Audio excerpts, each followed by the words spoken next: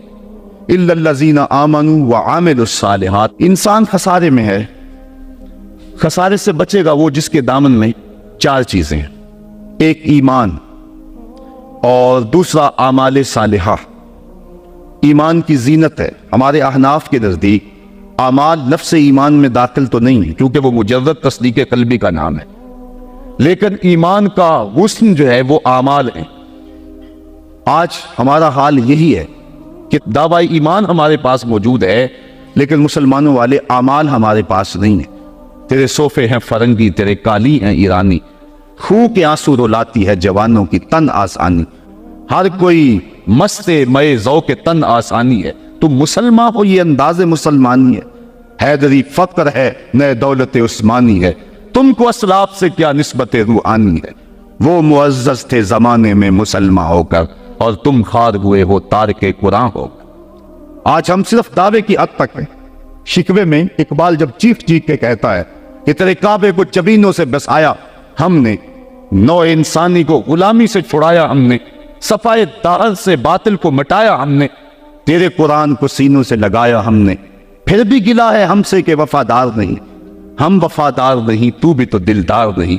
تو جب اس کا جواب آتا ہے تو سنیے، لہجہ تھوڑا سا بدلا، کہ میرے کعبے کو جبینوں سے بسایا کس نے، نو انسانی کو غلامی سے چھڑایا کس نے، صفائے دار سے باطل کو مٹایا کس نے، میرے قرآن کو سینوں سے لگایا کس نے، تھے تو آباب تمہارے ہی مگر تم کیا ہو، ہاتھ پہ ہاتھ درے منتظر فردا ہو۔ ذرا کبھی اپنے اندر جھانک کر کے دیکھا کہ ہم ہیں کہاں اور کس جگہ پہ کھڑے ہوئے ہیں۔ آج ہم مسلمان ہونے کی بات کرتے ہیں لیکن کبھی دیکھیں کہ ہمارے عمل کی پوزیشن اور حالت کیا ہے، آج ہم کس جگہ پہ کھڑے ہوئے ہیں۔ لالو لکشمن پرساد نے ایک کتاب لکھی عرب کا چاند، اور یہ ایک ہندو رائٹر ہے، اور اس میں اس نے حضور کی سیرت اتنے خوبصورت اور دل فریب پیرائے میں بیان کی کہ گویا سطروں کے اندر چراغ ہی رکھ دیے ہیں۔ تو کسی نے سوامی لکشمن پرساد سے پوچھا کہ تو نے مسلمانوں کے نبی پر اتنی خوبصورت سیرت کی کتاب لکھی ہے، تو حضور کا غلام کیوں نہیں بن جاتا؟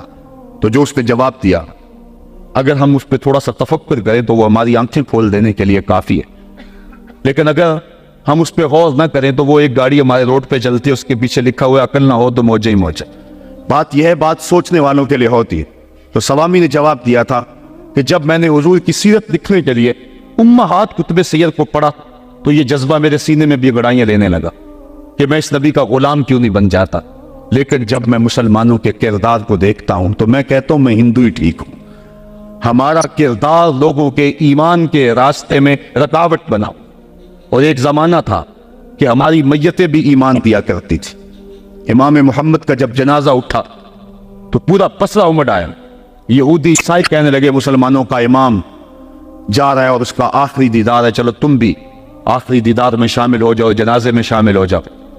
لوگ ذوق و شوق کی فراوانی میں آگے بڑھ بڑھ کے جنازے کی چارپائی کو کندھا دے رہے تھے۔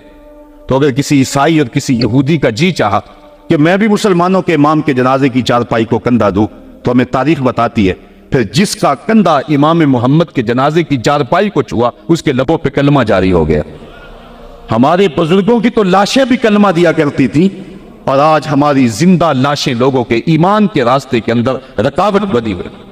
ہم کبھی غور کریں، رو رہی ہے آج ایک ٹوٹی ہوئی مینا اسے، کل تلک گردش میں جس ساکی کے پیمانے رہے، خیر تو ساکی سہی لیکن پلائے گا کسے، اب نہ میں کش رہے باقی نہ میں خانے رہے۔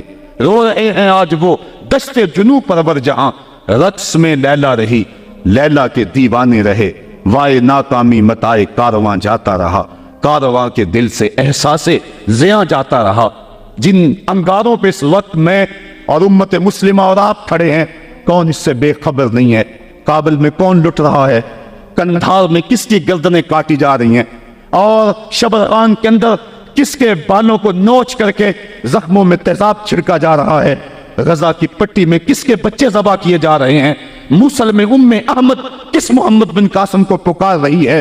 کندھار میں، کابل میں، دشت لیلا میں، تورا بورا میں، کسورا میں اور دریائے آمن کے دونوں کناروں پر جو قیامت بپا ہے، کبھی ہم نے احساس کیا 1.40 ارب انسان اس وقت خانمہ برباد ہیں، 56 اسلامی ریاستیں آج بے بس نظر آتی ہیں، اور بے حسی کی ایسی چادر اوپر تنی ہوئی ہے کہ کسی کو احساس ہی نہیں ہو رہا، اور متاع کارواں بھی لوٹا چلا جا رہا ہے۔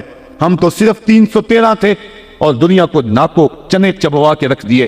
تاریخ اس واقعہ کو کبھی نہیں بھول سکتی جب ابو جہل نے اپنا سفیر بھیجا اور اپنا جاسوس بھیجا عمیر کہ جا مسلمانوں کو دیکھ کر کیا کتنے، تو واپس آ کے اس نے جو خبر دی وہ بڑی حوصلہ افزا تھی، اس کے لیے حوصلہ افزا تھی۔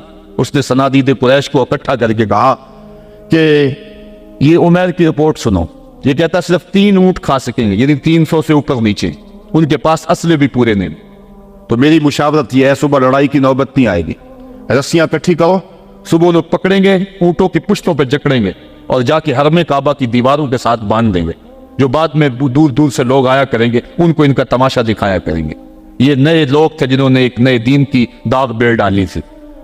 جب یہ ساری باتیں وہ کر چکا تو عمیر نے جو بات کہی تاریخ نے اس کو محفوظ کیا۔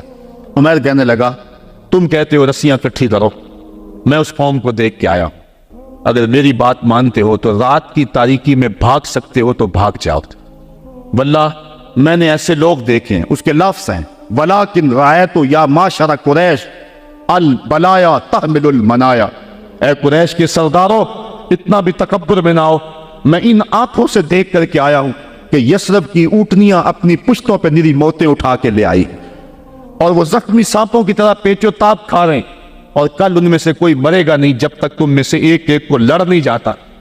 تو اگر تمہارے اتنے لوگ مارے جائیں تو افسوس ہے تمہارے جینے پہ۔ تم کہتے ہو رسیاں اکٹھی کرو، میرا مشورہ ہے رات کی تاریکی میں بھاگ سکتے ہو تو بھاگ جاؤ۔ پھر اگلے دن عزیمت کی جو داستان مسلمانوں نے رکھی تھی، اس دن کو میرے رب نے بھی یوم فرقان کہہ کے پکارا۔ آج اگر ہم دیکھیں اپنے آپ کو، ہم کس جگہ پہ کھڑے ہیں؟ 1.40 ارب انسان اور یہ ہجوم اور 56 اسلامی ریاستیں، اور آج ہمارے اوپر جو حال ہے، آج ہے رسوا زمانے میں کلائے لالا رنگ، جو سراپا نازتے ہیں آج مجبور نیاز۔ آج ہم جس جگہ پہ کھڑے ہوئے کون نہیں جانتا ہے، ہر سمت دکھ ہی دکھ پھیلا ہوا ہے۔ ہمیں بڑی سنجیدگی سے سوچنے کی ضرورت ہے اور اپنے عمل کے محاسبے کی ضرورت ہے۔ یہ پچھلے دن گجرانوالہ میں بھی سڑکوں پہ لوگ نکل آئے تو میں بھی لوگوں میں شامل تھا، اور کون شخص ہے کہ جس کو امریکہ کے ساتھ ہمدردی ہوگی اور بش کے لیے دل میں کوئی نرم گوشہ ہوگا؟ وہ بدبخت شخص جس کی آستین کے ایک ایک تار سے مسلمانوں کا لہو ٹپکتا ہے۔ تو میں نے لوگوں کو جو جوش و غضب میں نعرے لگا رہے تھے، ایک بات میں نے کہی تھی، میں نے کہا تھا آج تم امریکہ سے ٹکرانے کی بات تو کر رہے ہو، لیکن کبھی اپنے آپ کو جھانک کر کے دیکھا تمہاری مسجدوں کی لیٹرینوں کے جو لوٹے ہیں وہ بھی تو زنجیروں سے بندھے ہوئے ہیں۔ یہ تمہاری اخلاقی گراوٹ کی کہانی ہے۔ اگر باہر کوئی واٹر کولر نصب کر دیتا ہے تو اس کے اوپر جو گلاس رکھتا ہے وہ بھی زنجیروں سے باندھ کر کے رکھنے پڑتے ہیں۔ یہ ہے ہماری حالت، اور ٹکر لیتے ہم امریکہ سے۔ ہم کبھی اپنے پاؤں کو بھی تو دیکھیں، اپنی صورت کو بھی تو دیکھیں، اپنے کردار کو بھی تو دیکھیں کہ ہم کس جگہ پہ کھڑے ہوئے ہیں۔ ایک اچھا مسلمان تو بننے کی بڑی دور کی بات ہے، ہم ابھی تک تو ایک قوم نہیں بن سکے ہیں۔ ہم نے غور کرنا ہے اِلَّا الَّذِينَ آمَنُوا وَعَمِلُوا الصَّالِحَاتِ، اسلام ہم سے عمل مانگتا ہے، صرف زبانی دعووں سے کچھ نہیں ہوگا۔ عمل سے ہم نے اس دعوے پہ دلیل فراہم کرنی ہے۔ وَتَوَاصَوْا بِالْحَقِّ وَتَوَاصَوْا بِالصَّبْرِ، حق اور صبر کی وصیت۔ بات لمبی ہو رہی ہے اس لیے میں اپنی بات کو مختصر کرتا ہوں۔ یہ وصیت کا جو تکرار ہے اس میں بھی مفسرین فرماتے ایک حسن ہے تاکہ مومن کبھی بھی وصیت کے عمل کو کبھی نہ چھوڑے۔ امام قرطبی نے حق پر جو ہے وہ 3 قول بیان فرمائے ہیں۔ ایک قول یہ ہے کہ حق سے مراد قرآن ہے، اور میں اس میں 2 باتیں آپ کے پیش کر کے اجازت چاہوں گا۔ اس دور میں بلکہ ہر دور میں قرآن کے دامن کو تھامنا ہی جو ہے وہ نجات کی ضمانت ہے۔ امام ترمذی نے حضرت علی المرتضیٰ سے حدیث جو ہے وہ تخریج کی ہے کہ حضور قرب قیامت کے تذکروں سے لوگوں کو آگاہ کر رہے تھے، تو عرض کی حضور پھر اس دور میں بچنے کی صورت کیا؟ تو بے ساختہ فرمایا اللہ کی کتاب قرآن مجید، جو اس کتاب سے جڑ جائے گا بچ جائے گا، اور جو اس کتاب سے پہلو تہی کرتا رہا اللہ اسے گمراہ کر دے گا۔ یہ وہ پاکیزہ کتاب ہے جو روشنیوں کا منبع ہے۔ قرآن مجید کے 5 حق ہیں، اس پہ الگ بحث کی جا سکتی ہے، لیکن میں ایک بات آپ کے سامنے رکھنا چاہتا ہوں بڑے درد دل کے ساتھ، کہ کیا ہم نے قرآن مجید کے حقوق کو پہچانا؟ آج ہم قرآن مجید کے ساتھ جو اس کتاب ہدایت کا تقاضا تھا، کیا ہم نے پورا کیا؟ یہ بات درست ہے کہ گھر میں قرآن ہوگا تو برکتیں اتریں گی، اس بات کا بھی کوئی انکار نہیں کرتا۔ مکان بنایا، فیکٹری بنائی ہے، دکان بنائی ہے، تو بچوں کو بلا کے قرآن مجید کی تلاوت کروا لیں، برکت ہوگی، میں اس کا انکار بھی نہیں کرتا کہ مرنے والے کی روح کو ایصال ثواب کریں گے تو اس کی قبر میں نور اترے گا۔ یہ بات بھی درست ہے کہ قرآن کے نور کے مقابلے میں کوئی ناری مخلوق نہیں ٹھہر سکتی، اس کے الفاظ کا دم کریں تو شفا نصیب ہوگی۔ لیکن مجھے بتاؤ، کیا قرآن مجید کے نزول کا مقصد یہ تھا؟ آپ کے شہر اقبال میں ہوا، اور اقبال سے پوچھ لیتے ہیں، بڑی خوبصورت بات کر گیا، بندے صوفی و ملا اسیری حیات از حکمت قرآن گیری بآیاتش ترا کار جزی نیس کیا یاسین آساں بمیری۔ وہ کہتا تو جاہل صوفی اور کاہل ملا کے ایسے پھندے میں پھنسا کہ تو نے قرآن سے زندگی تلاش نہیں کی۔ قرآن کی آیتوں سے تجھے صرف اتنا ہی کام رہ گیا کہ جب تیرے بوڑھے کی روح اٹک گئی تو تو سورہ یاسین لے کے بیٹھ گیا تاکہ اس کی روح آسانی سے نکلے۔ اقبال کہتے اس میں کوئی شک نہیں ہے کہ اس کی روح آسانی سے نکل جائے گی، لیکن مجھے تو افسوس تیرے پہ یہ ہے کہ تو نے قرآن سے بھی مرنا ہی سیکھا۔ جس قرآن سے تو نے مرنا سیکھا، کاش اس قرآن سے تو نے جینا بھی سیکھ لیا ہوتا۔ اس کا ایک ایک حرف زندگی بخش ہے، اس کا ایک ایک لفظ نور بانٹتا ہے، حیات آفری ہے اس کی آیتیں، اور یہ کتاب برکت ہی نہیں، کتاب ہدایت بھی ہے، یہ کتاب رحمت لوگوں کو زندگیاں دیتی ہے، حیات بخش ہے یہ کتاب، اس سے وابستگی اختیار کرنے والا زندگی کا حسن پا جاتا ہے۔ لیکن تو نے اس قرآن سے بھی مرنا ہی سیکھا، اور تو نے اس کو بس اسی مقصد کے لیے قرآن کو پڑھا۔ کاش اس قرآن سے تو نے جینا بھی سیکھ لیا ہوتا اور زندگی کا حسن اس سے کشید کر لیا ہوتا۔ وَتَوَاصَوْا بِالْحَقِّ، حق سے مراد جو ہے وہ قرآن ہے، وَتَوَاصَوْا بِالصَّبْرِ، اور صبر سے مراد ایک تو دکھوں پہ صبر ہے، شدائد پہ صبر ہے۔ اور امام قرطبی اور امام رازی اور دیگر ائمہ تفسیر لکھتے ہیں اس سے مراد عبادت پر تسلسل یہ بھی مراد ہے، صبر سے مراد استقامت علی الدین بھی مراد ہے، اور صبر سے مراد جو ہے وہ مشکل حالات میں دین کے دامن کو تھامے رکھنا یہ بھی مراد ہے۔ آج میری اور آپ کی حالت یہ ہے کہ آج ایک فیشن کے طور پہ یہ بات کہی جاتی ہے جی دین پہ چلنا بڑا مشکل ہے۔ میں پوچھتا ہوں، دین پہ آج چلنا مشکل ہے یا جب بلال حبشی چلے تھے تو اس وقت چلنا مشکل تھا؟ آج تو ہم مسجد میں آئے تو قالین بچھے ہوئے تھے، گرم پانی دستیاب تھا، ہیٹر چل رہے تھے، اور ہم کہتے دین پہ چلنا بڑا مشکل ہے۔ ذرا ان سے پوچھو جن کی چمڑی بھی اتھیڑ کے رکھ دی گئی، جن کے جسموں کو لوہے کی ٹنگیوں سے چھید دیا گیا، لیکن انہوں نے نہیں کہا تھا کہ دین پہ چلنا مشکل ہے۔ حضرت بلال حبشی کو جو ہے وہ سنگریزوں پہ کھینچا جاتا ہے اور وہ کنکر ان کے جسم میں کھپ جاتے ہیں اور کھینچ کر کے پھر نکالا جاتا ہے، کبھی تپتے ہوئے کوئنوں پہ ان کو رکھا جاتا ہے، اور امیہ بن خلف چنگارتا ہے بلال رک جاؤ چمڑا ادھیڑ دیں گے، لیکن بلال مسکرا کے کہتا ہے تو تر شروع ہو کے گالی ہزار دے، یہ وہ نشہ ہی نہیں جسے ترشی اتار دے۔ اور بدنامی سے بڑھتا ہے محبت کا جنون، نشہ اتنا ہی تیز ہوتا ہے جتنی ہوا لگتی ہے، تو جو کرنا ہے کر۔ بلکہ بلال حبشی کو تپتی ہوئی ریت پہ لٹایا اور سینے پہ رکھا پتھر، اور بلال مسکرا رہے، اور کوئی شخص پاس سے گزرا، کہا بلال مسکرا رہے ہو اور یہ تمہارے اوپر اتنا ظلم اور جبر کر رہے ہیں؟ تو بلال حبشی نے جو جواب دیا، کہا تم بازار میں جاتے ہو نا مٹی کا برتن خریدنے، تو اس کو بھی ٹھونک بجا کے دیکھتے ہو کہ اس کی آواز تو ٹھیک ہے، کہیں کچا تو نہیں ہے۔ کہا تم تو برتن بھی خریدتے ہو تو ٹھونک بجا کے دیکھتے ہو، میرا رب بلال کی خریداری کر رہا ہے، وہ ٹھونک بجا کے دیکھ رہا ہے کہ کہیں بلال کچا تو نہیں ہے۔ میں کہتا ہوں مالک خرید لے بلال کو، خرید لے بلال کو، یہ کچا نہیں ہے، تیری راہ میں جان بھی مارنی پڑی تو قربان کر دے گا۔ آج شور ہم نے ڈالا ہوا ہے، بڑا مشکل ہے دین کے اوپر چلنا۔ ذرا اس کی کہانی بھی پڑھو، ذرا اس کی زندگی بھی دیکھو کہ جس کی دونوں ٹانگوں کو دونوں اونٹوں کے ساتھ باندھ دیا گیا، اور کہا پھر جا اپنے نظریے سے، ورنہ ابھی جب اونٹوں کو ہانکیں گے تیرا جسم چر جائے گا اور دو حصوں میں تقسیم ہو جائے گا۔ اس نے کہا کر لو جو کرنا ہے، اور جب اونٹوں کو ہانکا لگایا گیا، ہمیں تاریخ بتاتی ہے کہ جب اس کا جسم چرنے لگا اور سرخ سرخ قطرے گرنے لگے تو ہماری عقل تو یہی کہتی ہے کہ اس نے چیخوں سے آسمان کو سر پہ اٹھا لیا ہوگا، لیکن ہمیں تاریخ نے بتایا جب تک زبان بولتی رہی اس کے لبوں پہ یہی تھا، فزت برب الکعبہ، فزت برب الکعبہ، کعبے کے رب کی قسم میں زندگی کی بازی جیت گیا ہوں میں۔ آج شور ہم کر رہے ہیں، یار ہم سے تو وہ عورت اچھی، ابھی دور کی بات نہیں ہے، اقبال نے نظم کیا وہ ایران کی تارا نامی عورت جس کو ایک کنویں کے کنارے کھڑا کیا، اس کے سامنے اژدہا ڈالے اس کنویں کے اندر اور بچھو ڈالے اس کنویں کے اندر، کہا پھر جا اپنے نظریے سے ورنہ اس میں پھینک دیں گے تجھے۔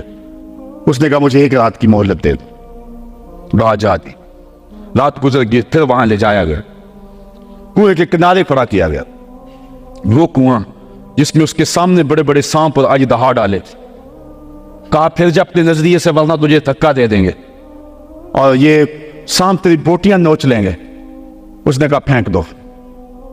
کہا تو نے رات سوچا نہیں ہے؟ کہا میں نے سوچنے کے لیے رات تو نہیں مانگی تھی، میں نے رب کی عبادت کے لیے مانگی تھی، میں نے تو استقامت طلب کرنے کے لیے مانگی تھی، رب سے یارز کرنے کے لیے رات مانگی تھی، مالک عورت ذات ہوں، اور میرے سامنے اتنے سانپ اور اتنے پچھو پھینکے گئے، اور جب میں ڈالی گئی نا اس کنویں میں تو وہ میری بوٹیاں توڑیں گے، مجھے ڈنگ ماریں گے، کہیں ایسا نہ ہو کہ میری چیخوں کی آواز غیر محرم سنیں اور پھر وہ تمسخر اڑائیں اس پہ، اور محمد عربی کی امت کی ایک باندی پر وہ تمسخر اڑائیں اور کہے اڑائیں۔